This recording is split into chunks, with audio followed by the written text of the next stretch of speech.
Hello दोस्तों, कैसे हैं आप सभी। उम्मीद है सब बढ़िया होगा। चलिए एक नई कहानी शुरू करते हैं। और हाँ, चैनल सब्सक्राइब जरूर कर लेना। चलिए शुरू करते हैं आज का एपिसोड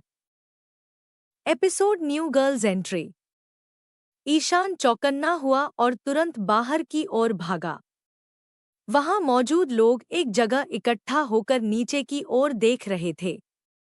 ऑफिस के शानदार स्विमिंग पूल में एक बच्चा डूब रहा था। वो कोई आम बच्चा नहीं था, बल्कि ऑफिस के सफाईकर्मी का बेटा, जो शायद खेलते खेलते पानी में गिर गया था। पर हैरानी की बात ये थी कि कोई भी उसे बचाने के लिए आगे नहीं बढ़ रहा था। अरे, किसी को बुलाओ। ईशान ने बिना टाइम वेस्ट किए अपने कोट को झटके में उतारा और बिना कुछ सोचे पूल की ओर दौड़ा। पानी में गिरे बच्चे की हलचल कम हो रही थी और आसपास खड़े लोग बस तमाशा देख रहे थे। उसकी रफ्तार तेज हो गई, लेकिन ठीक जैसे ही उसने छलांग लगाने के लिए कदम आगे बढ़ाया, पानी में एक तेज छपाक की आवाज आई। ईशान की आंखें चौड़ी हो गईं। किसी और ने उससे पहले छलांग लगा दी थी। वो पल भर के लिए वहीं ठहर गया, सांसें तेज हो गईं। पानी में हलचल हुई और कुछ ही सेकंड में उसने देखा, एक लड़की बच्चे को अपनी मजबूत पकड़ में लेकर पानी से ऊपर आ रही थी। वो तेजी से किनारे तक पहुंची और बच्चे को दूसरी तरफ बैठा दिया। ईशान आगे बढ़ा, लेकिन उसके चेहरे को ठीक से देख नहीं पाया। उसने ईशान की नजरें उस लड़की की तलाश कर रही थी। वो जानना चाहता था कि कौन था जिसने उससे पहले ये नेक काम किया, उससे भी ज्यादा जुनून के साथ। लेकिन तभी पीछे से किसी की आवाज आई, सर, नीरज जी आ गए हैं। ईशान पलटा, लेकिन जब तक उसने फिर से पूल की ओर देखा, वो लड़की जा चुकी थी। वो कौन थी? यहाँ यश कपिल के केबिन में बैठा था। उसे समझ नहीं आ रहा था कि ईशान का क्या काम हो सकता है। यश को ईशान पर पहले से ही शक था, लेकिन अब उसे सबूत चाहिए था। पर उसने डायरेक्ट तो नहीं पर घुमा फिरा कर कपिल से पूछा, कपिल भाई, आज कोई खास इंटरव्यू है क्या? कपिल ने फाइलें पलटते हुए जवाब दिया, हाँ, नए हीरो के लिए असिस्टेंट का इंटरव्यू चल रहा है। यश के चेहरे पर एक तंज भरी मुस्कान आ गई। उसे लगा कि ईशान इसी जॉब के लिए आया है, यानी उसे अब तक मिली सबसे बड़ी बेइज्जती का बदला लेने का मौका मिल गया था। अब उसे समझ आ गया कि ईशान को उसके रोल के बारे में कैसे पता चला। जरूर उसने यहाँ आकर ही सब कुछ सुना होगा। यश अब और ज्यादा मजे लेने के लिए पूरी तरह तैयार था। चलो, अब असली मजा आएगा, उसने मन में सोचा और ईशान को बेइज्जत करने की प्लानिंग करने लगा। साले, छोड़ूंगा नहीं तुझे, जो जॉब अभी तक मिली भी नहीं, उस पर उछल रहा है, देख लूंगा। यहाँ ईशान नीरज जी के साथ उनके केबिन में जा रहा था। उसने सेकंड फ्लोर पर कुछ लोगों को बैठा देखा तो नीरज जी से पूछने लगा, ये क्या हो रहा है? नीरज जी चलते हुए ही बोले, आपके लिए मैडम जी ने असिस्टेंट का इंटरव्यू रखा है। ईशान ने भौहें चढ़ाई, मुझे किसी असिस्टेंट की जरूरत नहीं, मैं अपना काम खुद कर सकता हूँ। और रही बात मेरे जिम की, तो मैं अपनी टाइमिंग के हिसाब से चला जाऊंगा। और पहले तो आप थे, अब क्यों नहीं? शूटिंग शुरू होने के बाद मुझे टाइम नहीं मिलेगा और माधवी एमएएम के भी बहुत काम होते हैं। मैं उनका मैनेजर हूँ। ईशान ने भौहें चढ़ाई, पर कुछ भी नहीं कहा। फिर वो कुछ पल रुका और बोला, अच्छा, कल जो मैंने आपसे कहा था वो हुआ? उसका क्या हुआ? नीरज जी ने मुस्कुराते हुए कहा, ईशान, तुम्हारी सोच काबिले तारीफ है। इतने कम वक्त में तुमने ये तय कर लिया कि अपने कमाए हुए पैसों का सही इस्तेमाल कैसे करना है। ईशान ने सीधा जवाब दिया, सर, मेरे लिए ये सिर्फ पैसे कमाने का जरिया नहीं, बल्कि एक मकसद है। नीरज जी के सामने बैठा ईशान पूरी तरह अपने प्लान में डूबा हुआ था। उसने अपनी मेहनत से जो कमाए थे वो सिर्फ खुद के लिए नहीं बल्कि उन हजारों बेघर लोगों के लिए इस्तेमाल करना चाहता था जिनके पास रहने के लिए एक छत तक नहीं थी। लेकिन क्या ये रकम काफी थी? शायद नहीं। नीरज जी ने कुछ डॉक्यूमेंट्स निकालते हुए कहा, ईशान, मैंने कुछ कंपनियों को शॉर्टलिस्ट किया है, लेकिन इस प्रक्रिया में थोड़ा वक्त लगेगा। सही जगह इन्वेस्टमेंट करना जरूरी है, वरना पैसों का नुकसान भी हो सकता है। ईशान ने गहरी सांस ली, फिर बोला, मुझे मालूम है सर, ये एक दिन में नहीं होगा। लेकिन मेरा प्लान सिर्फ किसी कंपनी में इन्वेस्ट करना नहीं है, मुझे कुछ बड़ा करना है। मैं खुद एक ऐसा प्लेटफॉर्म बनाना चाहता हूँ जो गरीबों की जिंदगी बदल सके, जहां न सिर्फ घर मिले बल्कि रोजगार भी। नीरज जी मुस्कुराए। उन्हें एहसास हुआ कि ईशान का विजन बहुत बड़ा था। वो सिर्फ दान नहीं करना चाहता था, बल्कि ऐसा सिस्टम बनाना चाहता था जिससे गरीब खुद अपने पैरों पर खड़े हो सकें। तुम्हारी सोच सही दिशा में है, लेकिन इसके लिए तुम्हें और भी ज्यादा फंड्स की जरूरत होगी, नीरज जी ने समझाया। ईशान ने सिर हिलाया, हाँ, मैं जानता हूँ। इसलिए मैं अपने एक्टिंग करियर से जितना पैसा मैं कमाऊंगा, उतना बिजनेस में लगाऊंगा। इसके अलावा मुझे और बिजनेस ऑप्शंस पर भी सोचना होगा।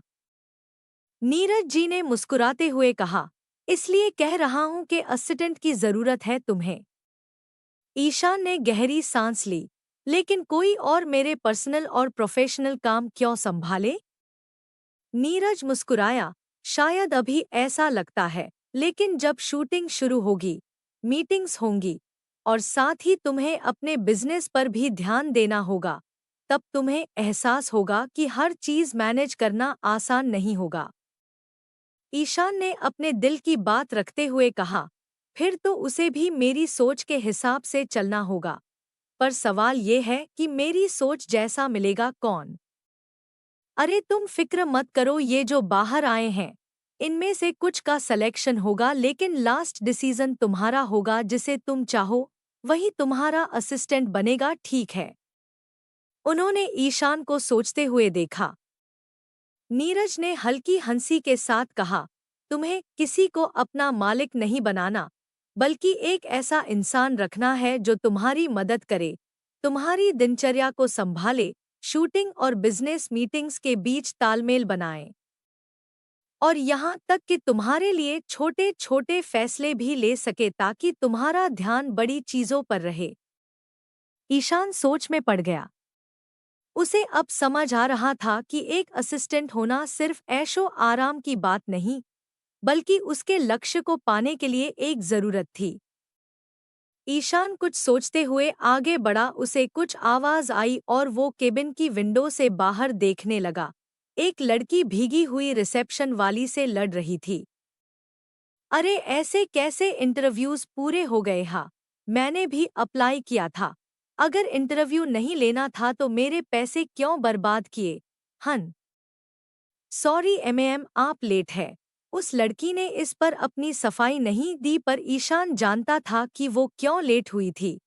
उस बच्चे को बचाने में, और यूं भीगी हुई यहाँ इंटरव्यू देने भी आ गई, जिससे ये साफ पता चल रहा था कि उसे इस जॉब की जरूरत थी, वरना वो इतना नहीं लड़ती। उसे बिना देखे ईशान ने फैसला ले लिया। ईशान कुछ सोचते हुए पीछे मुड़ा और नीरज जी से बोला, ठीक है, तो मैंने डिसाइड कर लिया है, आप असिस्टेंट हायर कर दे।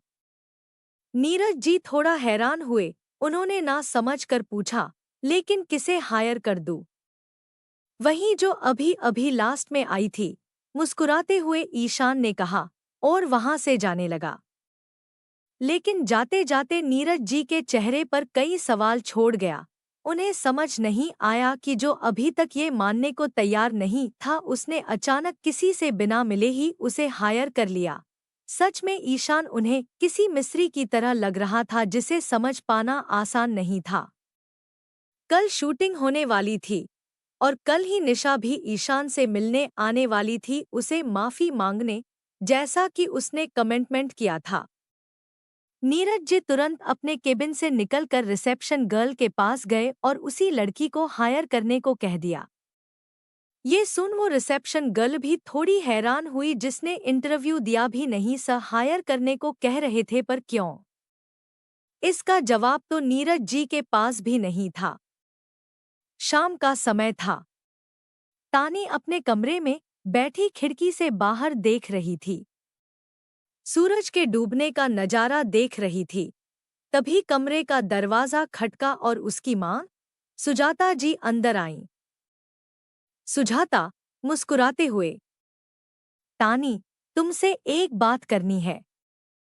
तानी थोड़ी चौंकते हुए, जी मम्मा, कहिए। सुजाता जी उसके पास बैठ गई और हाथ पकड़ते हुए बोली, तुम्हारी सगाई यश से हो चुकी है और वो अब फिल्म इंडस्ट्री का जाना पहचाना चेहरा बनने वाला है। मुझे लगता है कि तुम यश से अपने बारे में बात करो, और तुम हीरोइन बनना चाहती थी तो तुम भी फिल्मों में आओ, हीरोइन बनो। तुम्हारी पर्सनैलिटी, तुम्हारा अंदाज, सब कुछ बहुत खास है। क्यों न तुम भी? तानी ने उनकी बात बीच में ही रोक दी। उसका चेहरा अचानक तनाव से भर गया। नहीं मम्मा, मैं अभी इन सब से दूर रहना चाहती हूँ। मैं वहां नहीं जाना चाहती। सुजाता जी चौंक गई। पर क्यों बेटा? ये मौका सबको नहीं मिलता। तुम चाहो तो यश भी तुम्हें लॉन्च कर सकता है। तानी की आंखों में अब डर की हल्की झलक आ गई थी। उसका चेहरा उतर गया। वह खामोश हो गई, जैसे कोई पुरानी याद उसे अंदर से हिला गई हो। सुजाता गंभीर होते हुए, बेटा, क्या बात है? तुम मुझसे कुछ छुपा रही हो क्या? तानी ने आंखें बंद की। कुछ पलों की चुप्पी के बाद उसने हल्की कांपती आवाज में कहा, मम्मा, वो रात, वो स्टार्स पार्टी जब मैं यश के साथ गई थी, तब तानी धीरे धीरे पार्टी में जो भी हुआ सब कुछ अपनी माँ को बताने लगी। सुजाता जी ध्यान से सुन रही थी। ये जानकर उनका गुस्सा सातवें आसमां पर चढ़ गया और वो गुस्से में तानी का हाथ पकड़कर उसे अपने साथ ले जाने लगी। तानी भी हैरान थी कि उसकी माँ कहाँ जा रही है। अंधेरा हो चुका था, लेकिन तानी की माँ सुजाता के मन में तूफान उमड़ रहा था। बेटी की कही बातों ने उसे झकझोर कर रख दिया था। उस रात की घटना ने तानी के साथ साथ सुजाता को भी अंदर तक तोड़ दिया था। उसका मन गरज रहा था। वो बिना देर किए तानी को साथ लेकर सीधा राजेश जी के घर पहुंची। एक आलीशान कोठी, जहां अक्सर सन्नाटा और गरिमा होती थी, आज उस पर मां के गुस्से की आग बरसने वाली थी। जैसे ही गाड़ी रुकी, सुजाता जी दरवाजा खोलकर उतरी और गेट पर खड़े गार्ड को धक्का देते हुए अंदर घुसी। चिल्लाते हुए बोली, भाई साहब, भाई साहब कहाँ है? आप बाहर आइए। उनकी आवाज पूरे बंगले में गूंज गई। नौकर, परिवार के सदस्य और कुछ गेस्ट तक बाहर आ गए। कुछ ही पल में राजेश मेहरा खुद भी सामने आ गए, सफेद कुर्ते में सजे, जैसे कुछ हुआ ही ना हो। राजेश हैरानी से, सुजाता जी, आप अचानक? सुजाता गुस्से से कांपती आवाज में, कहाँ है आपका बेटा यश? बुलाएं उसे, मुझे उसे कुछ पूछना है। राजेश जी हैरानी आ गए और मन में सोचने लगे, लगता है कि इस नालायक ने फिर कुछ कर दिया। अरे हुआ क्या है भाभी जी, बताए तो सही। यश सुबह से ही बाहर गया हुआ था कपिल से मिलने, स्टार स्टूडियो में, इसलिए राजेश जी को और भी गुस्सा आ रहा था अपने बेटे पर। आपके बेटे यश ने हमारी बेटी को पार्टी में अकेला छोड़ दिया। वहां क्या क्या हुआ आपको पता है? हमने अपनी बेटी को आपके बेटे के भरोसे भेजा था, लेकिन वहां उसके साथ जो हुआ वो शर्मनाक है। राजेश का चेहरा अचानक सख्त हो गया, लेकिन अभी भी वो अपनी गरिमा बनाए रखे हुए थे। राजेश, देखिए, आप पहले बैठिए, बात करते हैं। सुजाता, बीच में काटते हुए। मुझे बैठना नहीं, जवाब चाहिए, आप बुलाएं उसे। अब क्या होगा आगे? क्या सुजाता अब तानी की सगाई यश तोड़ देगी या कोई शर्त रखेगी? राजेश जी यश को कैसे डांटेंगे? और क्या यश अपनी गलती मानेगा? क्या यश अपनी इमेज सुधारने के लिए तानी से माफी मांगेगा या कोई चाल चलेगा? क्या ईशान को तानी की इस हालत के बारे में पता चलेगा और वो क्या रिएक्शन देगा? वो नई लड़की कौन थी? एपिसोड रिश्तों का तूफान। रात का वक्त था। आसमान में चारों तरफ अंधेरा था, लेकिन राजेश जी के घर में माहौल किसी तूफान की तरह था। सब लोग, अदिति, माया, कलावती और राजेश जी वहां इकट्ठा थे। सुजाता तानी का हाथ पकड़े उसी गुस्से में खड़ी थी जिसमें वह आई थी। राजेश जी के मन में तो बस उनका नालायक बेटा यश दौड़ रहा था। इतनी मेहनत से उन्होंने उसका रिश्ता तानी से करवाया था और अब वो टूटने की कगार पर था, वो भी उनके प्यारे बेटे यश के कारण। वे यश को अच्छे से जानते थे, इसलिए उन्होंने यश को बहुत समझाया था कि वह तानी के साथ कोई ऐसी हरकत न करे जिसका हर्जाना सबको भरना पड़े। शुक्र था कि तानी के पिता ऑफिस में थे और इस वक्त सिर्फ सुजाता ही आई थी। राजेश जी को लग रहा था कि वह अपनी मीठी बातों से उसे मना लेंगे, लेकिन सुजाता तो मानने को तैयार ही नहीं थी। सुजाता गुस्से में चिल्लाई। उसकी आवाज इतनी तीखी थी कि घर के हर कोने में गूंज उठी। खिड़की कोने भी कान लगाकर सुनने लगे। राजेश जी, कहाँ है आपका बेटा? बुलाइए उसे। राजेश जी जल्दी जल्दी बोले। अरे अरे बहन जी, आप गुस्सा मत कीजिए, आप पर बिल्कुल सूट नहीं करता। आइए, हम मिलकर बात करते हैं। उन्होंने कलावती को भी इशारा किया तो वह भी अपने पति का साथ देती हुई आगे बढ़कर बोली। जी बहन जी, ये बिल्कुल सही कह रहे हैं। आप बैठिए, मैं गर्मा गर्म चाय मंगवाती हूँ। राजेश जी कलावती के कान के पास आकर फुसफुसाए। अरे बावली, गर्म चाय पिलाकर और गुस्सा दिलाएगी? ठंडा मंगवाओ, ठंडा। मुझे कुछ नहीं पीना, न ठंडा न गर्म। सुजाता ने बिना कुछ कहे तानी का हाथ पकड़ा और सबके सामने चिल्लाई। मैंने अपनी बेटी को आपके बेटे पर भरोसा करके भेजा था, लेकिन आपके बेटे ने उसकी जिंदगी के साथ खिलवाड़ होने दिया। सारे घर में सन्नाटा छा गया। तभी यश भी बाहर से लौटता है। उसने जैसे ही सुजाता की आवाज सुनी, वह चौंक गया और थोड़ी दूरी पर रुककर सब कुछ सुनने लगा। उसके चेहरे पर कोई शिकन नहीं थी, बल्कि चालाकी भरी मुस्कान तैर रही थी। आंटी जी, कैसी हैं आप? यश ने बड़े हंसमुख अंदाज में कहा। सुजाता उसकी तरफ मुड़ी और बोली। शर्म नहीं आती तुम्हें? मैं कुछ समझा नहीं। आंटी, आप क्या कह रही हैं? सुजाता ने उसकी तरफ देखा और तुरंत गरज उठी। यश, तुम कहाँ थे उस वक्त जब मेरी बेटी मुसीबत में थी? राजेश जी भी पीछे से बोले। हाँ, बताओ, कहाँ थे? यश रुक गया। उसके चेहरे पर एक पल के लिए असहजता दिखी, लेकिन अगले ही पल उसने अपने चेहरे पर एक बनावटी शांति ओढ़ ली। वह चुपचाप तानी की तरफ देखने लगा। उसकी नजरों में एक चालाकी थी, जैसे वह पहले से तैयार था। यश मुस्कुराया और आगे बढ़कर बोला। आंटी, आप इतना क्यों चिल्ला रही हैं? तानी खुद अपनी मर्जी से कपिल के साथ गई थी। उसे हीरोइन बनना था ना?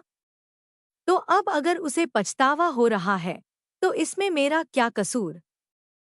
ये तय था कि अब ये रिश्ता टूटने से कोई नहीं रोक सकता, इसलिए यश ने अपनी हड्डियां टूटने से बचा ली और सबके गुस्से और सवालों के बीच यश ने सारा दोष तानी पर थोपना ही सही समझा।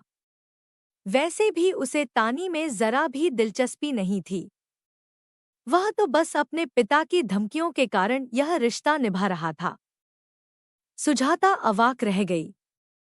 क्या बकवास कर रहे हो यश? तुम्हें पता भी है कि उसके साथ क्या हुआ? और तुम कह रहे हो कि ये उसकी मर्जी थी? मैंने कुछ नहीं किया, आंटी। यश ने झूठी मासूमियत ओढ़ते हुए कहा। तानी अब बड़ी हो गई है। वो अपने फैसले खुद लेती है। मैं उसके पीछे नहीं भागा। घर के अंदर यह तमाशा चल रहा था, जबकि एक तरफ शीजू और उसके चाचू की बातें हो रही थी। शीजू अपने कमरे में ईशान से वीडियो कॉल पर थी। ईशान भले ही पिछले दिनों इस घर में रहा हो, उसका दिल यहाँ ज्यादा नहीं लगा था, लेकिन अपनी छोटी प्यारी शीजू से वह बहुत जुड़ चुका था। इतना कि दोनों हर दूसरे दिन बात करते रहते थे। आज भी ईशान स्टूडियो से घर लौटकर अपनी भतीजी से बात कर रहा था।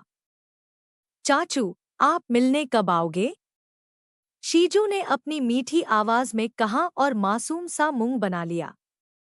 ईशान ने उसे उदास देख हंसते हुए कहा, कल ही तो हम मिले थे। अब रोज रोज तो नहीं आ सकता ना, माय एंजल। तुम बड़ी हो जाओ फिर तुम ही मिलने आ जाया करना। शीजू ने अपनी छोटी छोटी आंखें बड़ी करते हुए कहा, एक्सक्यूज मी, मैं बड़ी हूं। I am 5 years old। और मैं आपसे मिलने भी आ सकती हूं। आकर दिखाऊं? शीजू की समझदार और क्यूट बातों ने ईशान को हंसने पर मजबूर कर दिया। उसे हंसता देख शीजू भी खिलखिला कर हंस पड़ी। दोनों अपनी ही दुनिया में गुम थे कि तभी शीजू को कमरे के बाहर से किसी के चिल्लाने की आवाज सुनाई दी। शीजू रुक गई और दूसरी तरफ देखने लगी। ईशान ने पूछा, क्या हुआ बेटा? आप चुप क्यों हो गई? शीजू ने उंगली होठों पर रखकर चुप रहने का इशारा किया। ईशान को भी अब हल्की आवाजें सुनाई देने लगी। वह कुछ कह पाता उससे पहले ही शीजू फोन हाथ में लिए बाहर की ओर भागी और ऊपर की रेलिंग से नीचे झांकने लगी। उसके हाथ में मोबाइल था और स्क्रीन पर ईशान दिखाई दे रहा था। ईशान ने फौरन पूछा, क्या हुआ शीजू? ये शोर कैसा है? शीजू ने कैमरा थोड़ा घुमाया और कहा, चाचू, यहाँ फिर लड़ाई हो रहा है। कहकर वो लड़ाई देखने लगी। ईशान को भी सब दिखाई दे रहा था और सुनाई भी कि कैसे यश अपनी गलती छुपाकर तानी को ही मुजरिम ठहरा रहा था। ईशान की आंखें सिकुड़ गईं। उसका गुस्सा और बढ़ गया। कैसी हालत है तानी की? उसने शीजू से पूछा। तानी दी कुछ नहीं बोल रही, बस नीचे आंखें किए खड़ी है। ईशान का चेहरा गंभीर हो गया। उसने एक शब्द में कहा, मैं आ रहा हूं। कॉल कटते ही ईशान ने तुरंत अपने ड्राइवर को फोन कर गाड़ी निकालने का आदेश दिया और बिना किसी की परवाह किए घर से निकल पड़ा। इधर राजेश जी स्थिति संभालने की कोशिश कर रहे थे। सुजाता जी, कृपया शांत हो जाइए। हम सब मिलकर देखेंगे कि असल में क्या हुआ है। यश, तुम अंदर चलो।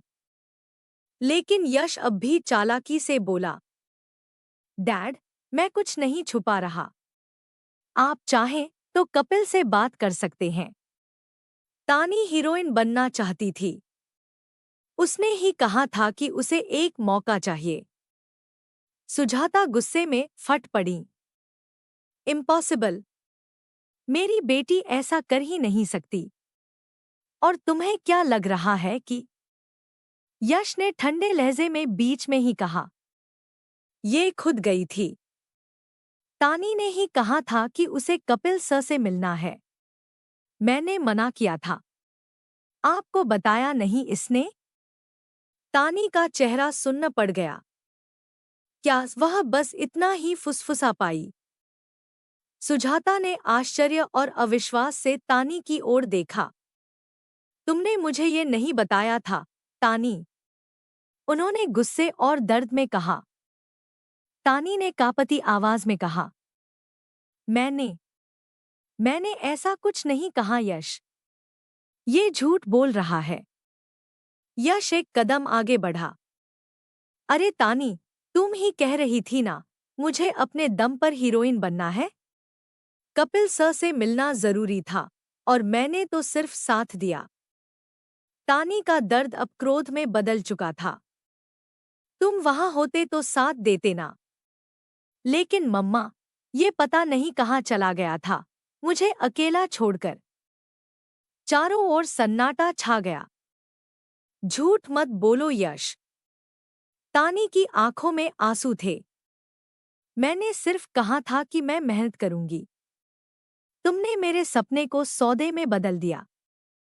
यश अब चिढ़ चुका था, लेकिन भीड़ के सामने अपने चेहरे का नकाब गिरने नहीं देना चाहता था। देखिए आंटी, उसने सुजाता की ओर देखा। मैंने कुछ गलत नहीं किया। ये खुद गई थी। मैंने बस साथ दिया। किसी के भी कुछ समझ नहीं आ रहा था कि कौन सच बोल रहा है और कौन झूठ। भले ही राजेश जी अपने बेटे को जानते थे, उन्हें शक था कि होना हो गलती यश की ही होगी, लेकिन वो सुजाता सामने आने बेटे को खुद मुजरिम करार देकर बनती बात बिगड़ने नहीं देना चाहते थे। यहाँ सुजाता अब उलझन में थी। एक तरफ यश की कहानी, दूसरी तरफ बेटी की आंखें। उसे समझ नहीं आ रहा था कि आखिर सच क्या है। अब क्या होगा आगे? क्या ईशान आएगा तानी का साथ देने? अगर हाँ तो क्या होगा? क्या यश का झूठ पकड़ा जाएगा? पर कैसे? कैसे ईशान अपनी तानी को बेगुनाह साबित करेगा? फिर क्या होगा? क्या तानी को अपने किए और पछतावा होगा? क्या यश सबके सामने तानी से माफी मांगेगा? इनकी सगाई क्या वो खत्म हो चुकी थी या अब भी कुछ बाकी था? राजेश जी क्या इतनी आसानी से अपनी बिजनेस डील को यूं ही जाने देने? डियर दोस्तों, अगर आपको चैप्टर पसंद आया हो तो प्लीज कमेंट बॉक्स में रेड हार्ट भेजें और पसंद नहीं आया तो ब्लैक हार्ट भेजें। एपिसोड फेक कॉल पॉल खोल। सुजाता अब उलझन में थी। एक तरफ यश की कहानी, दूसरी तरफ बेटी की आंखें। लेकिन उससे पहले कि वो कुछ कहती, तभी बाहर से ईशान तेज कदमों से आता है। उसके चेहरे पर गुस्सा और बेचैनी साफ झलक रही थी। ईशान की नज़र सीधे तानी पर पड़ी, जो उदास आंखों और झुके चेहरे के साथ खड़ी थी। उसकी हालत देखकर जैसे उसके सीने में आग लग गई। ईशान, तेज आवाज में, बस बहुत हो गया ये तमाशा। जो भी हुआ, उसमें तानी की गलती नहीं थी और ना ही वो ऐसा कर सकती है। मैं उसके साथ हूं। यश ठहाका मारता है। तू तू उसके साथ है? तू तो उस पार्टी में था ही नहीं। तुझे क्या पता क्या हुआ था? ईशान उसकी तरफ बढ़ता है, गुस्से में आंखें लाल। मैं वहां नहीं था, पर आंखें हैं मेरी। और ज़मीर भी है। तानी झूठ नहीं बोल सकती। यश मुस्कराता है, चालाकी से जेब से फोन निकालता है। ठीक है, तू सबूत मांग रहा है। अभी देता हूं। वो नंबर डायल करता है और स्पीकर ऑन करता है। दूसरी तरफ से एक नकली आवाज आती है, कपिल की आवाज की नकल। यश जानता था कि यहाँ कोई भी कपिल से नहीं मिला और ना ही कोई उसकी आवाज जानता है, तो ऐसे में वो अपना दाव आसानी से खेल सकता था। लेकिन उसे इस बात की खबर नहीं थी कि एक शख्स है जो कपिल से सारी बात जान चुका है, हमारा ईशान। और वो यश को उसके नापाक इरादों में कामयाब नहीं होने देने वाला था। यश झूठ बोलते हुए, हेलो कपिल सर, तानी उस रात अपने मन से आई थी ना? सबकी नजर अब फोन की दूसरी तरफ थी। सभी ये जानने के लिए बेताब थे कि कौन झूठ बोल रहा है और कौन सच। आवाज, हाँ यश, उसने खुद कहा था कि उसे रोल चाहिए, इसलिए वो खुद आई थी। यश सबकी तरफ मुड़ते हुए, देख लिया, अब किसकी सच्चाई पर शक है? तानी का चेहरा जैसे पत्थर हो गया। उसकी आंखें फिर से भर आईं। ये झूठ है, ये सब झूठ है, वो फुसफुसाई। पर अब माहौल बदल चुका था। भीड़ की फुसफुसाहट शुरू हो चुकी थी। सुजाता, नजरें फेर कर। तानी, तूने ऐसा किया? तूने मुझे धोखा दिया? कम से कम मुझे तो सच बता देती, मैं यहाँ आती ही नहीं ये बेइज्जती कराने। तानी रोते हुए, माँ, मुझ पर भरोसा करो, मैं कभी। लेकिन उसकी आवाज डूब गई। ईशान ने एक नजर तानी की तरफ देखा, उसकी आंखों में दर्द, असहायता और टूटापन था। भले ही ये लोग उसे गलत समझ रहे हों, पर ईशान अपनी तानी और उस रात का सच जानता था। और इस मोड़ पर वो उसे अकेला नहीं छोड़ना चाहता था। तानी को रोता देखकर ईशान का खून खौल उठा। तानी फूट फूट कर रो रही थी।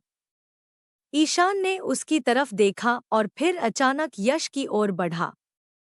ईशान धीमी लेकिन ठंडी आवाज में, कह दिया ना तुझसे कि तानी झूठ नहीं बोल रही।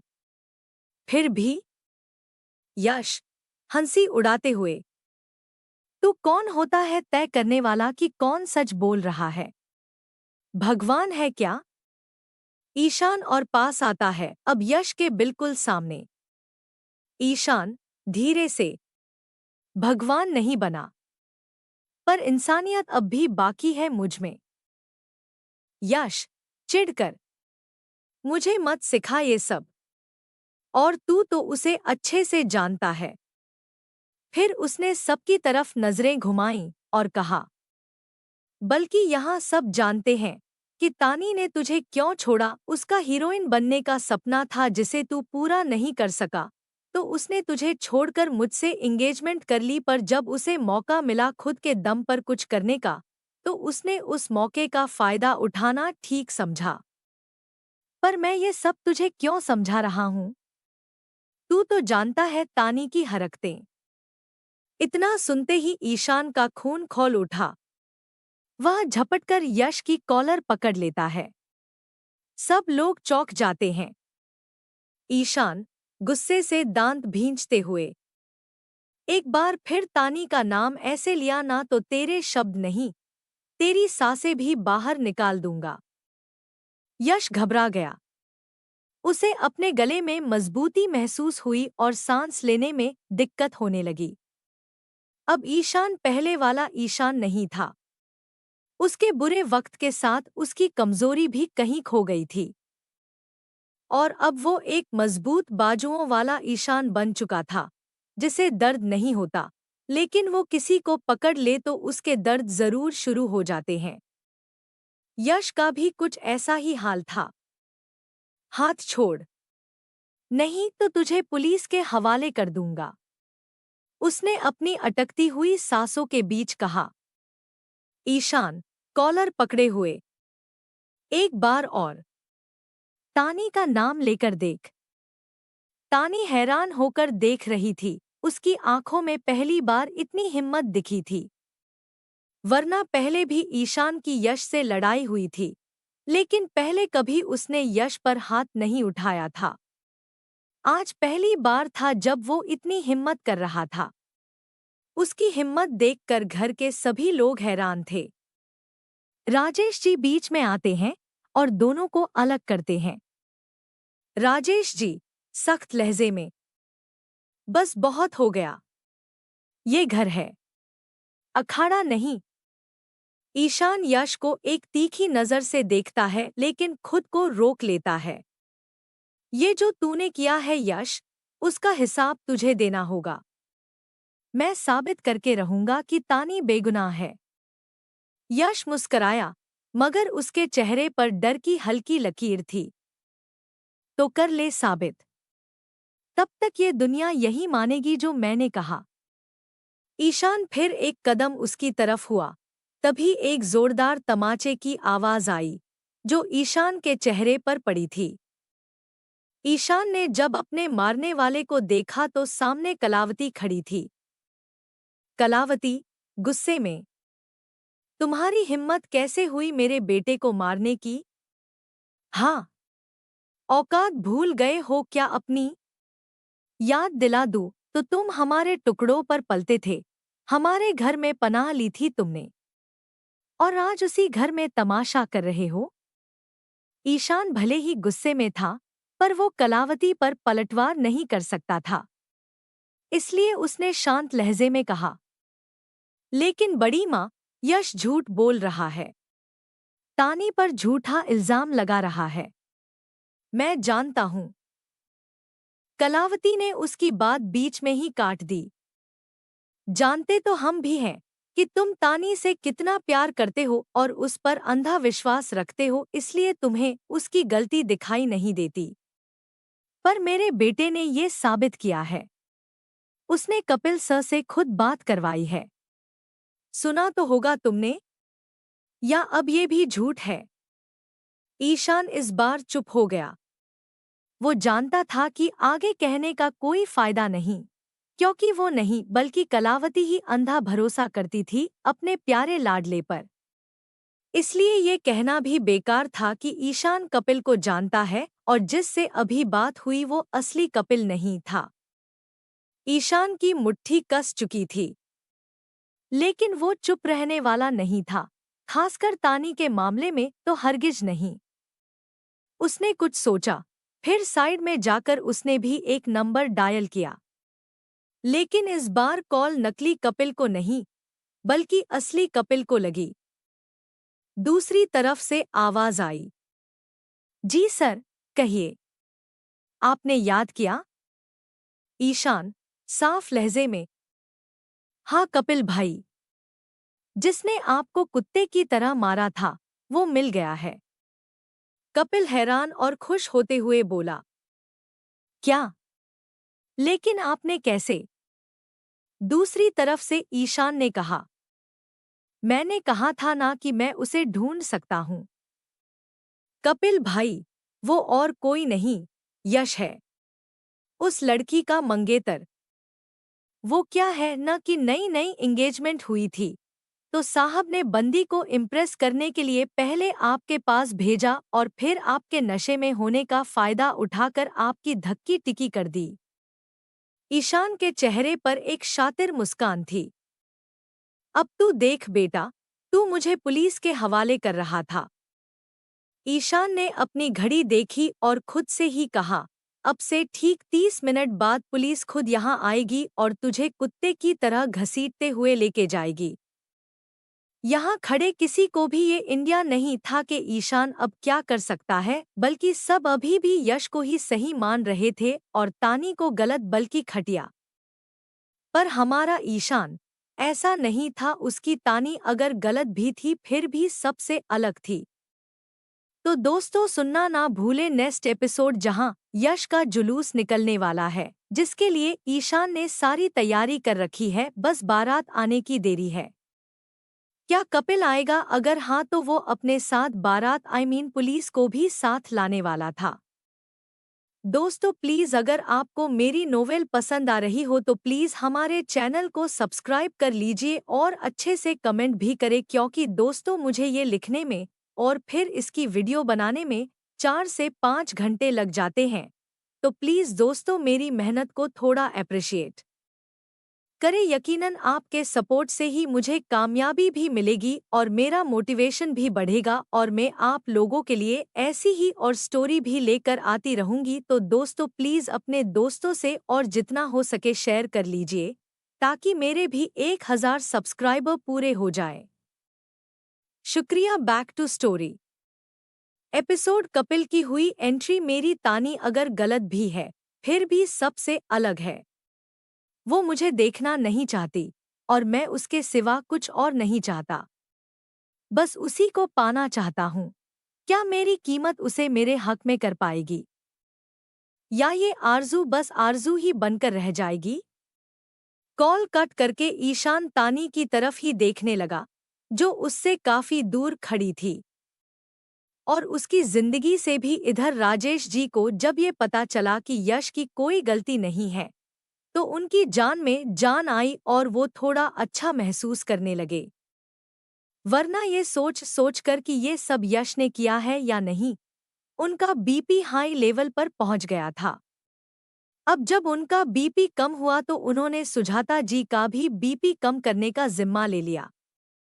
आइए बहन जी, घर की बात है, घर में ही रहने दीजिए। उनकी इस बात पर सुजाता जरा भी न भड़की। भड़कती भी कैसे? यश ने सबके सामने अपनी बेगुनाही साबित कर ली थी और तानी को मुजरिम करार ठहरा दिया था। अब तो सुजाता भी मान चुकी थी कि गलती तानी की ही है। वैसे भी सब तानी के हीरोइन बनने के सपने को जानते थे, जिसे ईशान पूरा नहीं कर पाया तो उसने उसे छोड़ दिया और यश से सगाई कर ली। फिर पार्टी जब उसे खुद मौका मिला तो उसने गंवाना सही नहीं समझा। बस यही सोचकर सब तानी को दोषी मान रहे थे। तानी बस अपनी जगह पर खड़ी रो रही थी। अपनी सफाई में वो अब क्या कहे? जब सारा जमाना उसके खिलाफ है तो उसकी कौन सुने? बस इस पल में ईशान ही तानी के लिए तिनके का सहारा बना हुआ था, जिस पर किसी को यकीन नहीं आ रहा था कि ईशान किस मिट्टी का बना है। जिसने उसे छोड़ दिया था उसी को वो किसी मुश्किल में अकेला नहीं छोड़ना चाहता। वो दुनिया से लड़कर कह रहा था कि उसकी तानी सही है। वाह, दिल छू लेने वाला था ईशान और उसका साथ। जिसे ये मिल जाए वो जग जीत जाए। पर हमारी तानी को ये कहाँ समझ में आने वाला था। यश अपना कॉलर सही करके चौक में खड़ा ही हुआ था कि तभी बाहर से एक तेज हवा का झोंका अंदर आया, जैसे किसी बड़े तूफान की आहट हो। राजेश जी के घर का माहौल कुछ पल के लिए शांत सा हो गया, लेकिन सबके चेहरों पर अभी भी बीते तमाशे की परछाई बाकी थी। ईशान एक कोने में खड़ा था, लेकिन उसकी नजरें दरवाजे पर जमी थीं, जैसे वो किसी तूफान का इंतजार कर रहा हो और इस तूफान को जैसे उसी ने इनवाइट किया हो। घर का सन्नाटा बेचैनी से भरा था। तभी अचानक बाहर गाड़ियों के ब्रेक की आवाजें गूंजी। कुछ भारी कदमों की धमक के साथ गेट खुला और एक एक करके कपिल के आदमी घर में दाखिल हुए। 4-5 लंबे चौड़े आदमी घर के अंदर घुसे। सबके तन पर काले कपड़े, सख्त चेहरे और सबसे आगे कपिल खुद। उसकी आंखों में गुस्से की आग धधक रही थी। यश! कपिल की गरजती हुई आवाज से पूरा घर हिल उठा। सब चौंक कर अपनी जगह पर खड़े रह गए। का कपिल जी? यश ने लड़खड़ाई हुई आवाज में कहा। आप यहाँ? कपिल उसकी ओर बढ़ा। बिना एक पल गंवाए उसने यश का कॉलर पकड़ लिया और एक जोरदार थप्पड़ जड़ दिया। धड़ाम! यश जमीन पर गिर पड़ा। इससे पहले कि वो उठ पाता, कपिल के एक इशारे पर उसके साथ आए आदमी टूट पड़े। उन्होंने यश को लात घूंसों से पीटना शुरू कर दिया। असल में जैसे ही ईशान ने कपिल को खबर दी कि उस रात उस पर हमला किसी और ने नहीं बल्कि यश ने किया था, कपिल अपने आदमियों के साथ फौरन यहां आ पहुंचा था, यश को सजा देने के लिए। ये सब देखकर घर के सभी लोग हैरानी में थे। किसी की हिम्मत नहीं थी कि उन गुंडों को रोककर पूछे कि वो किस बात का बदला ले रहे हैं। सभी की आंखें बड़ी हो गई थी, जैसे सामने घटित होते तमाशे पर यकीन ही न हो रहा हो। 2 आदमियों ने यश का कॉलर पकड़कर उसे फिर से जमीन पर पटका। राजेश जी से यह और बर्दाश्त नहीं हुआ। आखिर था तो वो उनका ही खून। भले ही यश ने कितनी भी बड़ी गलती क्यों न की हो, लेकिन राजेश जी का खून अपने बेटे के लिए अब भी खौलता था। क्या बदतमीजी है ये! राजेश जी गुस्से में चीख उठे, तमीज से बात करो। ये मेरा बेटा है। छोड़ो इसे। कौन हो तुम लोग? क्या चाहते हो? लेकिन किसी ने कोई जवाब नहीं दिया। सब कपिल की आंखों और इशारों के गुलाम थे। उनके लिए वही कानून था, वही हुक्म। घर के बाकी सदस्य भी मौजूद थे। सुजाता, यश की माँ, माया, अदिति और नौकर, सब घबराए खड़े थे। उनकी रूह तक कांप रही थी। तानी का चेहरा सफेद पड़ चुका था। उसकी आंखें और बड़ी हो गई थी, होंठ कांप रहे थे। जैसे सामने खड़ा तूफान उसके सारे सपनों और हौसलों को बहा ले गया हो, क्योंकि उसने कपिल का चेहरा पहचान लिया था। बस वो कुछ बोलने के हाल में नहीं थी। यश कोशिश की, लेकिन कोई फायदा नहीं था। वहां ईशान था, पर वो ना तो उसकी मदद के लिए आने वाला था और ना ही उसे बचाने के लिए, बल्कि उसने तो खुद उसे पिटवा रहा था। और राजेश जी वो चिल्ला सकते थे, पर इस उम्र में दंगल खेलना उनके बस की नहीं थी। पीटते पीटते जब वो लड़खड़ाते हुए जमीन पर गिरा, तभी राजेश जी ने 2 कदम आगे बढ़ते हुए चीखा, ये क्या कर रहे हो तुम? उनमें से एक आदमी कपिल की तरफ आया और बोला, कपिल सर। ये नाम सुनते ही वहां खड़े सभी लोग हैरान हो गए। राजेश जी भी अपनी जगह पर ही जम गए। उन्होंने भी कपिल का नाम तो यश के मुंह से कई बार सुना था, लेकिन देख आज पहली बार रहे थे। कपिल भले ही यश को जानता था, पर उसके पास इतना टाइम थोड़ी था कि वो यश के घर वालों से मिले। वो तो आज ईशान के कहने पर यहाँ आए थे। उसी की बदौलत राजेश जी कपिल को अपने सामने देख सके। राजेश जी तो अच्छे से जानते थे कि यश कपिल के लिए ही काम करता है। अब तक जो छोटे मोटे रोल मिले हैं वो भी कपिल की ही मेहरबानी की वजह से हुआ है। अब आप सोच रहे होंगे कि कपिल यश को रोल क्यों दिलवाता था। कपिल नीरज जी के लिए काम करता था और नीरज जी माधवी जी के लिए।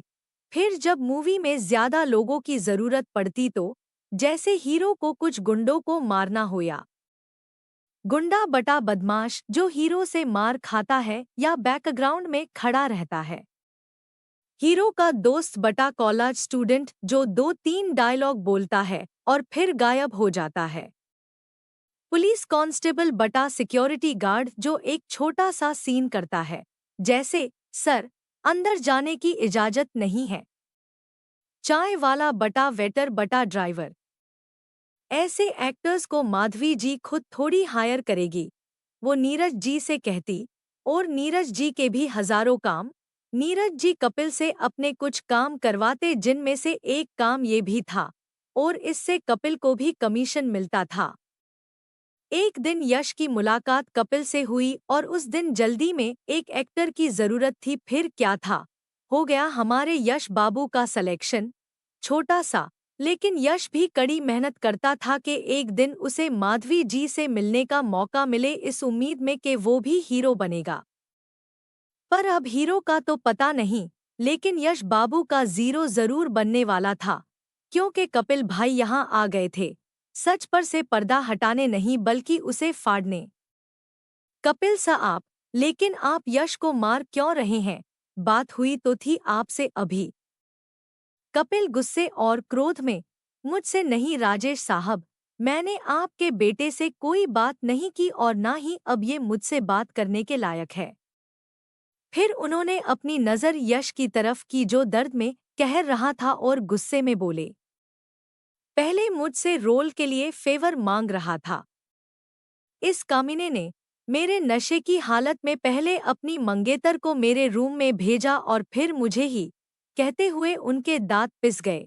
अब वो सब औरतों के सामने ये थोड़ी न कहते कि उन्हें बुरी तरह मार पड़ी थी। पर इतना ही सुनना वहां खड़े सभी लोगों के लिए शॉक था। कुछ पल पहले जो लोग यश की झूठी बातों में आकर तानी को गलत समझ रहे थे, वहीं अब गुस्से और नफरत से जमीन पर पड़े हुए यश की तरफ देखने लगे। तानी का तो मन कर रहा था कि वो भी यश के दो लगाए। सुजाता अपनी बेटी को दुख भरी नजरों से देखने लगी, हालांकि इस वक्त उनके पास कहने को कुछ नहीं था, पर वो अपनी नजरों से ही अपनी शर्मिंदगी का एहसास दिला रही थी। नहीं कपिल सर, मैंने आपका नमक खाया है, मैं आपसे नमक हरामी कर ही नहीं सकता। अपने सीने पर हाथ रख जैसे तैसे यश उठा और कपिल की तरफ आते हुए बोला, बंद कर अपनी ये डायलॉग बाजी, मुझे सब पता है। तुझे क्या लगा मैं तेरी बातों पर यकीन कर लूंगा? आपसे किसने कहा कपिल भाई? उसी ने जिसने तुझे रोल दिलवाया था, वही जो हर तरफ छाया हुआ है, माधवी जी की नई मूवी का नया हीरो। ये सुन वहां खड़े सभी लोगों को शॉक्ड लगा। माधवी जी का नया हीरो? थोड़ी ही देर वह सबके बीच बातें शुरू हो गई। उस नए हीरो की तारीफ होता देख ईशान अंदर ही अंदर मुस्कुराने लगा। इसी ही महफिल लगी थी जयपुर में, जब राजेश जी यश की तस्वीरें दिखाकर उसकी तारीफ के पुल बांध रहे थे, और आज उसी यश की असलियत सबके सामने थी और लोग ईशान की वाहवाही कर रहे थे, भले ही गलतफहमी में, पर कर तो रहे थे। अब इन बेवकूफों को कौन बताए जिसकी तारीफ के ये सब पुल बांध रहे हैं, वह उनकी के पीछ उन्हीं का ईशान है। उसी वक्त कपिल की नज़र ईशान पर गई, जो उसे यहाँ पाकर हैरान रह गया, क्योंकि वो थोड़ी जानता था कि ईशान इसी फैमिली का हिस्सा है और यश रिश्ते में उसका भाई। अरे सर, आप यहाँ क्या कर रहे हैं? कपिल ने सवाली अंदाज में पूछा। इससे पहले कि ईशान इसका जवाब देता, बाकी सब कपिल को ही सवाली नजरों से देखने लगे। ईशान को ऐसा लग रहा था कि वो सबके बीच फंस गया है। अब सबकी नजरें कपिल से हटकर ईशान पर गई। क्या होगा आगे? क्या करेगा हमारा ईशान? क्या वो कपिल के सवाल के जवाब देगा? अगर उसने ऐसा किया तो उसके आगे हजारों सवाल खड़े हो जाएंगे घर वालों के। फिर क्या करेगा? क्या सबको सच बताने का टाइम आ गया था या अभी और भी कई राज बाकी थे? एपिसोड ना देखूंगा मूड के। कपिल के मुंह से ईशान के लिए इतनी इज्जत देख सब हैरान रह गए। सबकी नजरें कपिल की तरफ से होती हुई ईशान की तरफ गई, जो अभी भी वही अपने पुराने स्टाइल में खड़ा था। वही सिंपल शर्ट, वही जीन्स, लगभग उसमें कुछ भी चेंज नहीं आए थे, लेकिन फिर भी उसके खड़े रहने का स्टाइल और उसके चेहरे के एक्सप्रेशन बदल गए थे।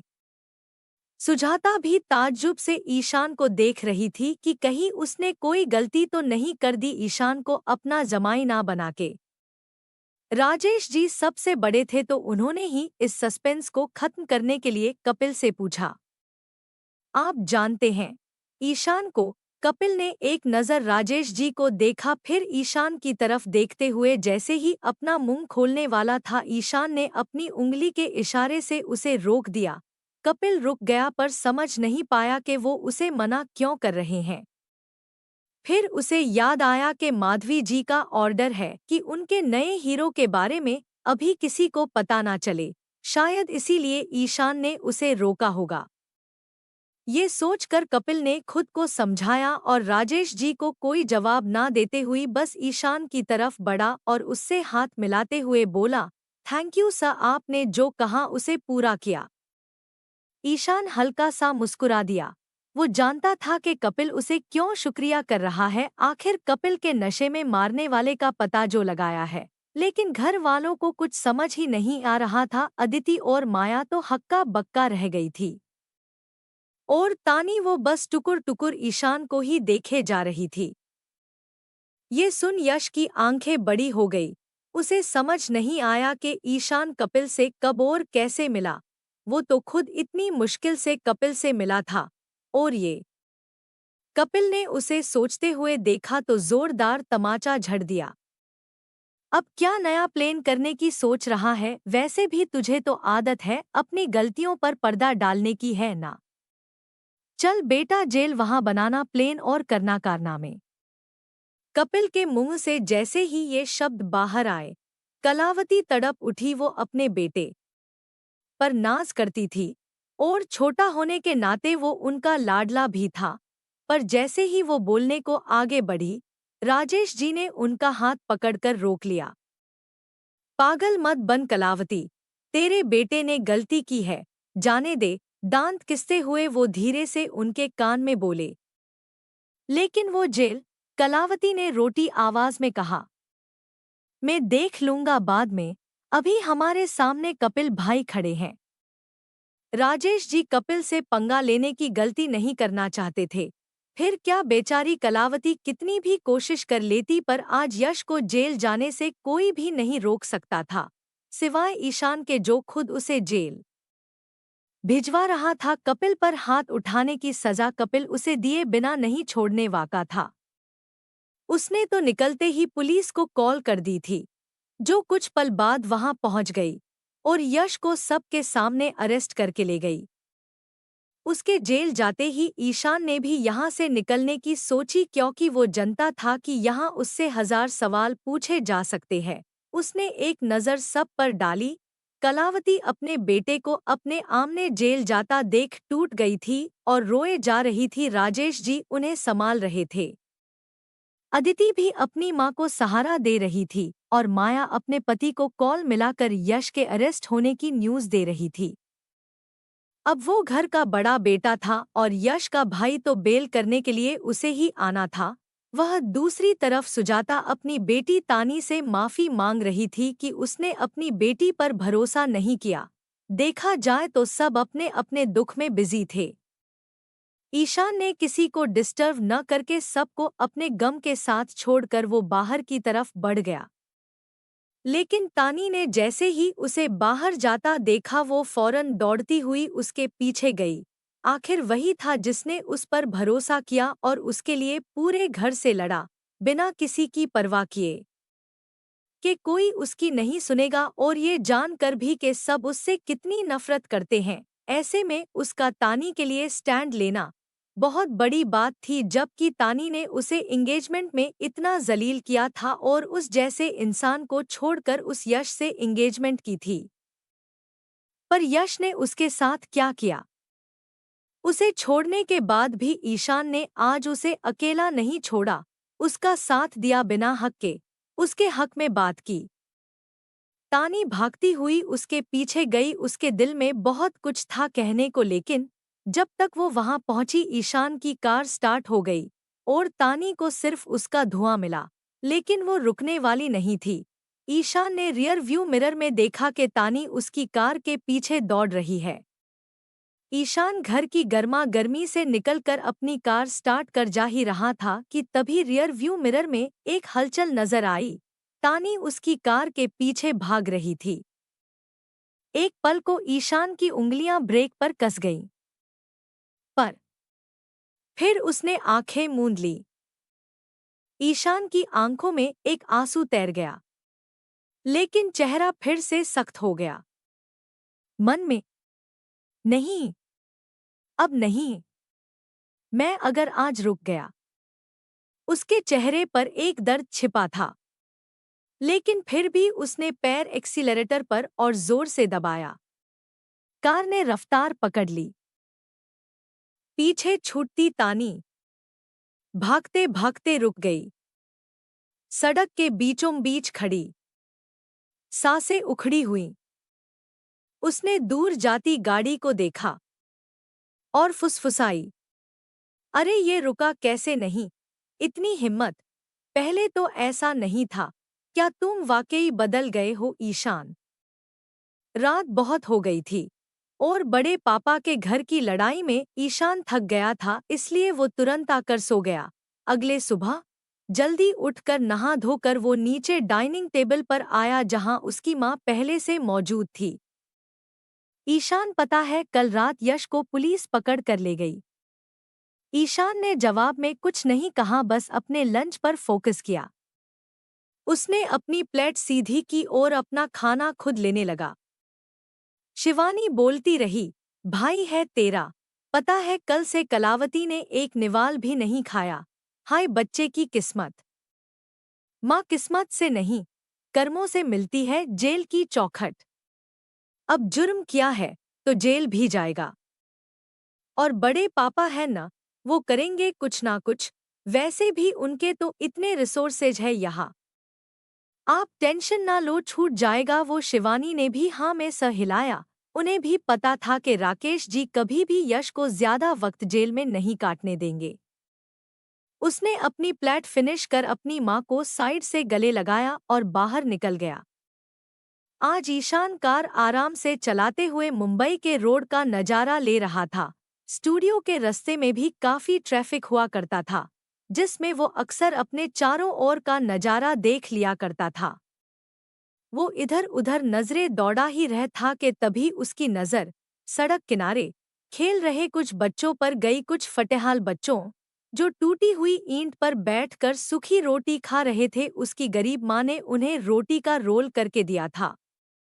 उसे ऐसा देख दिल से दुख होता था। वो बिना एक पल गंवाए अपनी कार से उतरा और तुरंत नजदीकी में कोई स्टोर देखने लगा।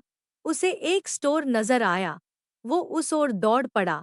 बच्चों के लिए चॉकलेट, बिस्किट, नमकीन और पानी की बोतलें उठाने लगा। स्टोर में मौजूद लोग उसके सादे कपड़े और साधारण हुलिये को देख हंसने लगे। किसी ने फुसफुसाते हुए कहा, लगता है इसे इनके प्राइस नहीं पता, तभी तो भरे जा रहा है। पैसे तो होंगे नहीं। सामान देखो कितना उठा लिया। वहीं खड़ी एक औरत ने कहा, अगर इतने ही पैसे हैं तो पहले अपने लिए कपड़े ही खरीद ले, फिर आए अपनी औकात से बाहर के स्टोर्स पर।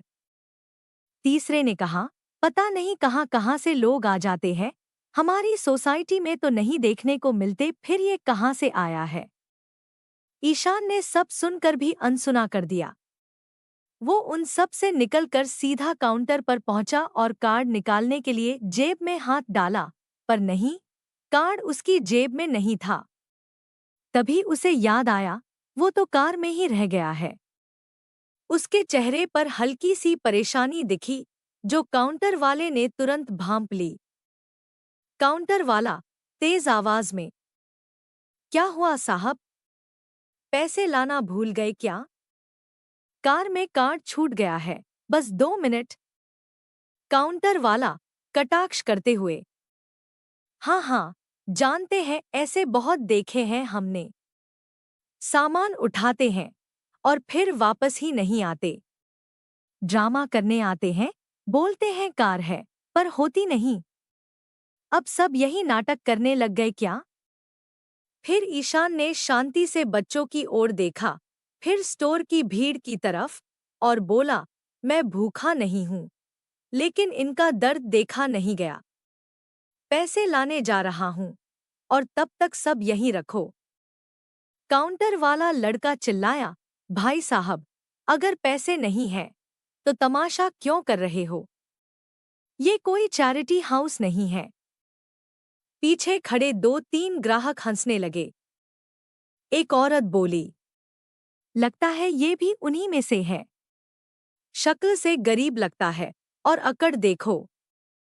दूसरा आदमी तंज कसते हुए, अरे भाई, चोरी करने के और तरीके हैं, बच्चों के नाम पर इमोशनल ड्रामा क्यों कर रहे हो? ईशान की आंखों में वो गुस्सा तैर गया, जो शायद किसी और को दिख नहीं रहा था। उसका चेहरा झुका नहीं, लेकिन दिल में जरूर आग लग गई थी। अब क्या होने वाला था आगे? अब इन लोगों को ईशान कैसे सिखाएगा सबक? क्या अब तानी और ईशान की जिंदगी लेगी नया मोड़? यश का क्या होगा? कौन छुड़ाएगा उसे जेल से? जेल से बाहर आने के बाद यश क्या करे? क्या वो ये जानने की कोशिश नहीं करेगा कि इस सच को सबके सामने कौन लाया है? क्या वो कपिल के जरिए पहुंच जाएगा ईशान तक? क्या अब वो पूरी तरह से तानी की जिंदगी से निकल चुका था? सुजाता अब इस रिश्ते को आगे ले जाएगी, या किस्सा यही खत्म हो जाएगा? अगर हाँ, तो इससे राजेश जी की डील पर क्या असर पड़ेगा? ये कहानी क्या रंग लाएगी? एपिसोड ह गरीब चोर नहीं होता। अब तक हमने देखा ईशान स्टोर में कुछ सामान लेने आया था, लेकिन उसका कार्ड गलती से कार में ही रह गया और लोग उसके हुलिया को देखकर उसे चोर समझने लगे। धीरे से एक तीखी मगर संयमित आवाज में बोला, पैसे कार में हैं, और मैं वो आदमी नहीं जो लौट कर न आए। लेकिन तुम सब वो लोग हो जो किसी की सादगी को कमजोरी समझते हो। काउंटर वाला भी गुस्से में आ गया। वो ऐसे लोगों को अच्छे से जानता था। अगर कोई उसे ना देखे तो वो छुपकर निकल जाता, और जब पकड़ लिया तो पैसे लाने का बहाना बनाकर निकल जाना चाहता है। लेकिन काउंटर वाला उसे ऐसे ही नहीं जाने देने वाला था। सुन, मुझे पता है तेरे पास पैसे तो है नहीं बच्चू, और तू यहाँ से भागने का प्लान कर रहा है। लेकिन तूने जो सुबह ही सुबह ये स्टोर का सामाना बिखेरा है ना, यहाँ कोई तेरा नौकर नहीं बैठा जो संगवाए। इसलिए चल, एक मौका दे रहा हूँ, चुपचाप सारा सामान जगह पर रख और निकल यहाँ से। ईशान की मुट्ठियां भींच गई। वो कुछ नहीं बोल रहा था। इसका मतलब ये नहीं कि लोग कुछ भी समझेंगे और कुछ कहेंगे, बस अब वो इसे नहीं छोड़ने वाला था। वो समझ गया था कि ये लोग ऐसे नहीं मानने वाले। उसने कुछ कहने के लिए मुंह खोला। हर गरीब चोर नहीं होता। लेकिन इससे पहले वो कुछ कह पाता, उसी भीड़ में से एक लड़की ने कहा जो अपना थोड़ा सा सामना लेके वहां पहुंची थी। सेम यही लाइन ईशान के मुंह में भी थी, पर पहले उस लड़की ने बोल दी।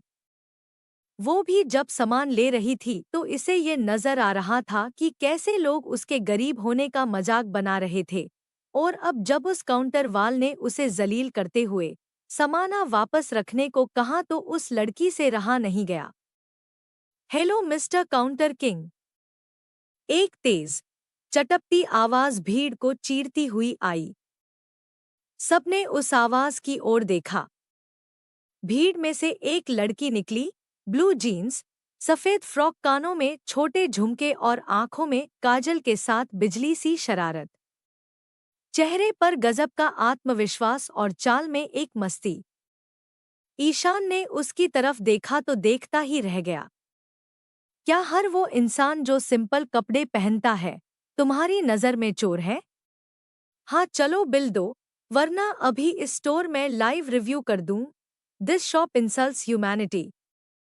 ये लड़की लाइव जाने की धमकी दे रही थी, और दे भी क्यों ना, आखिर ये सोशल मीडिया का जमाना है। काउंटर वाला घबरा कर, अरे मैडम, आप बीच में मत पड़िए, आजकल लोग ऐसे ही नाटक करते हैं। लड़की मुआ भट्ट स्टाइल में, ओ हो नाटक, और तुम क्या कर रहे हो? जज बन गए? कोर्ट चल रहा है क्या यहाँ? भीड़ अब शांत होने लगी थी। सबकी नजर अब उस लड़की पर थी।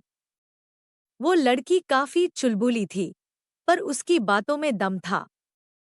काउंटर वाला कुछ बोलने को हुआ, लेकिन मैडम, अरे रुकिए भाई साहब, रुकिए जरा। सपाट लेकिन मीठे लहजे में, बिना रुके। कपड़ों से इंसान की औकात नहीं पता चलती, नहीं वॉलेट से किसी का दिल। और जो इंसान खुद के लिए नहीं, किसी और के लिए चॉकलेट उठाए, समझ लीजिए वो आज के टाइम का आमिर इंसान है। ईशान उसकी बातें सुनता ही रह गया। उस लड़की में ऐसा जादू था कि लोग भी उसकी बातों से अब सहमत होते नजर आ रहे थे, और जिन्होंने अब तक बकवास की थी वो अपना मुंह छिपा रहे थे। फिर उसने ईशान की तरफ देखा। उसकी धूल भरी शर्ट और मामूली जूतों को नजर भर देख वो मुस्कुरा दी। तभी उस भीड़ में से एक आदमी ने कहा, देखो लड़की, तुम नहीं जानती ऐसे लोगों को, अभी तुम्हारी उम्र ही क्या है। मेरा तजुर्बा बता रहा है कि ये लड़का चोर ही है। वाह अंकल जी, क्या तजुर्बा है, आप यहाँ क्यों हैं? आपको तो सुप्रीम कोर्ट में होना चाहिए। वो लड़की अब उनका मजाक बनाती हुई बोली, जिसे सुन वहां सबकी हंसी छूट गई। यकीन माने, सबूतों की जरूरत ही नहीं पड़ेगी, आपका तजुर्बा ही बड़ा काम का है। अपने दोनों हाथों को हवा में लहराते हुए बोली तो अंकल को गुस्सा आ गया। देखो लड़की, रुके, आप मेरी सुने। उन्हें बीच में ही रोकती हुई वो बोली, हर गरीब चोर नहीं होता और हर अमीर इंसान अच्छा नहीं होता। ईशान हल्का सा मुस्कुराया। उसके चेहरे पर जो हल्की सी चमक आई, वो सालों बाद किसी ने देखी थी। वो लड़की बोलती रही, किसी को कुछ कहने का मौका ही नहीं मिला। उस स्टोर के लोग भी उसकी हर बात पर एग्री होने लगे तो वो काउंटर वाला भी अपनी ही गलती मान कर बोला, सॉरी मैम। और वैसे भी उन्हें पैसों से मतलब था। लड़की ने काउंटर वाले की ओर मुड़कर कहा, मुझे नहीं, इन्हें बोलो। सारी सर। फिर उस लड़की ने अपने साथ साथ ईशान का बिल भी पे किया और वहां से निकल गई। ईशान भी उसके पीछे गया। ईशान के चेहरे की मुस्कान सी थोड़ी हैरान सी थी, मानो पहली बार किसी ने बिना नाम जाने उसे जान लिया। ईशान ने पीछे से उसे आवाज लगाकर रोकते हुए कहा, लिसन।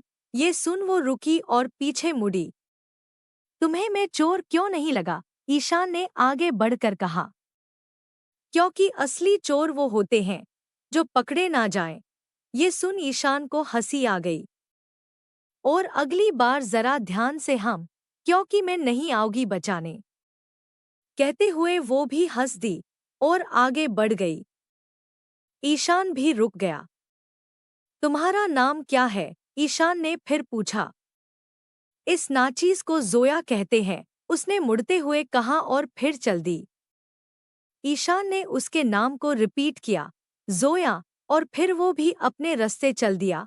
रोड साइड वापस आकर उसने अपनी कार का गेट ओपन किया तो पाया कि उसका कार्ड सीट पर रखा है। उसने उसे उठाया और हवा में उछालते हुए बोला, कमाल की दुनिया है। कहकर उसने एक नज़र माहौल पर डाली। फिर वो उन बच्चों के पास जाने लगा जिनके लिए उसने इतनी महायुद्ध करके सामान लिया था। पर जैसे ही वो वहां पहुंचा, उसने देखा कि वो लड़की वहां उनके साथ खेल रही है और उन्हें चॉकलेट बांट रही है।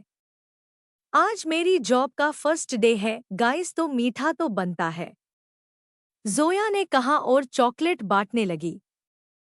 इसका मतलब वो भी उन बच्चों के लिए ही स्टोर चॉकलेट लेने गई थी और वहां उसे ईशान मिल गया और शायद उसने ईशान को भी गरीब समझकर मदद की। ये दोनों भले ही अलग थे अनजान, पर इनकी सोच काफी हद तक मिलती थी।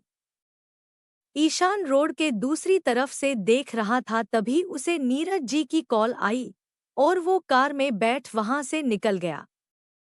थोड़ी ही देर में उसकी कार ऑफिस के बाहर खड़ी थी। आज वो घर से तो जल्दी निकला था पर आते आते उसे काफी देर हो गई थी। ईशान, मैंने एक कंपनी की इन्फॉर्मेशन निकाली है, तुम एक बार चेक कर लो, फिर मैं मीटिंग फिक्स करवा दूंगा। वो अपनी बात ईशान के सामने रख रहे थे और ईशान उस कंपनी की फाइल के पन्ने बढ़ा रहा था।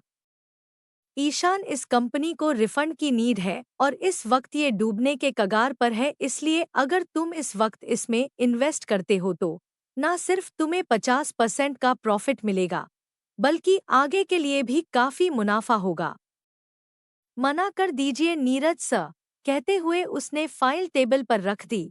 नीरज जी हैरान और सवाली नजरों से उसे देखने लगे कि बिना जाने एक पल में ईशान ये फैसला कैसे ले सकता है। उसकी सवाली नजरों को शांत कराने के लिए ईशान ने कहा, जिस कंपनी की बुनियाद मुकम्मल तौर से हिल गई है, जाहिर है वो एक ना एक दिन गिर जाएगी, इसलिए उसमें इन्वेस्ट करने का कोई फायदा नहीं। ईशान के कहे गए कुछ लफ्ज ही में नीरज जी समझ गए कि उसने बिल्कुल सही सोचा है। उसकी बातें दमदार और जानदार थी। पर दरअसल बात ये थी कि ये कंपनी किसी और की नहीं, उसी के घर में रितेश की थी, जो अपनी कंपनी के लिए इन्वेस्टर ढूंढ रहा है। पर ईशान उसकी हेल्प करने में अब जरा भी इंटरेस्टेड नहीं है। ठीक है, मैं कुछ और डील्स देखता हूँ। तब तक तुम अपनी डेली रूटीन तो सही से कर रहे हो ना? और तुम्हारी असिस्टेंट आ गई है, तुम मिल लो उससे और सब समझा दो। अब से वही सब कुछ देखेगी, बाकी मैंने भी समझा दिया है। नीरज जी अपनी जगह से उठते हुए बोले, अब उन्हें माधवी जी के पास भी जाना था।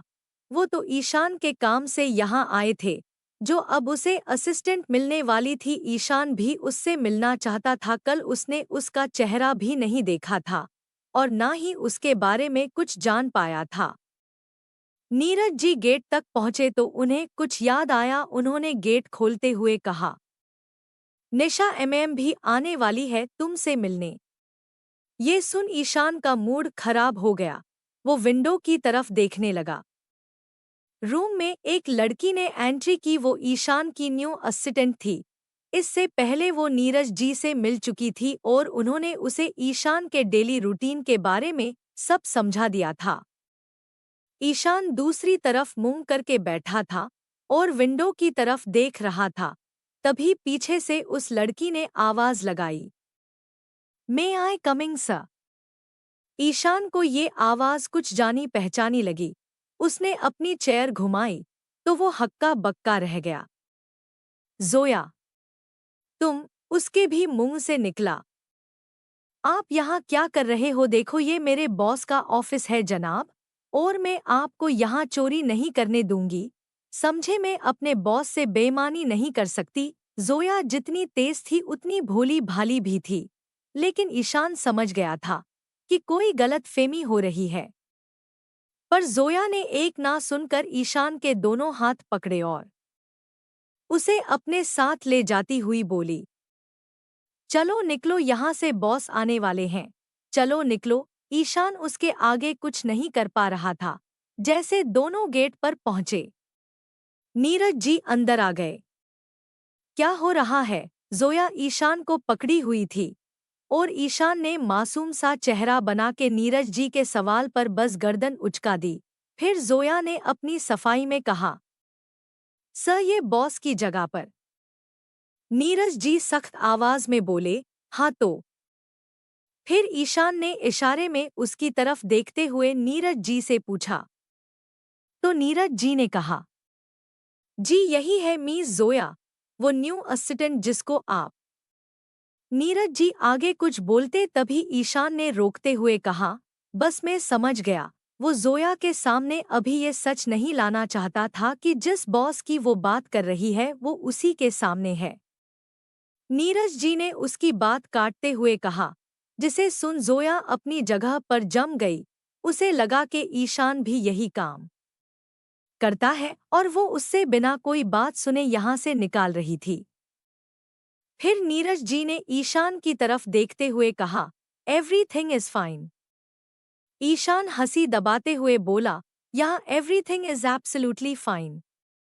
नीरज जी चले गए, पर जोया को मुश्किल में डाल गए। अपने चेहरे के डर को छिपा के वो क्यूटी और झूठी मुस्कान लाती हुई बोली, आप भी यहाँ काम करते हो? जोया की आवाज में घबराहट देख उसे हंसी आ गई और उसने इस बात का फायदा उठाकर कहा, जी मैं आपके बॉस का ड्राइवर हूँ। ड्राइवर? जोया ने हैरानी से कहा, क्या इत्तेफाक है, एक ही दिन में दूसरी मुलाकात है? ईशान ने झट से कहा, दूसरी नहीं तीसरी। जोया ये सुन थोड़ी हैरान हुई, लेकिन ईशान स्विमिंग पूल का नजारा याद करने लगा। अब उसे वो पानी में धुल्ला चेहरा साफ नजर आ रहा था जो इसके सामने था, और जोया की रिसेप्शनिस्ट से वो बड़बड़ भी। क्या मतलब? जोया मासूमियत से सवाल किया तो ईशान ने कहा, कुछ नहीं, चलो तुम अपने बॉस का इंतजार करो, मुझे स्टूडियो के लिए निकलना है। स्टूडियो में तैयारी पूरी हो गई थी, बस ईशान का शूट लेना था। थोड़ी देर ऐसे ही शूटिंग चलती रही।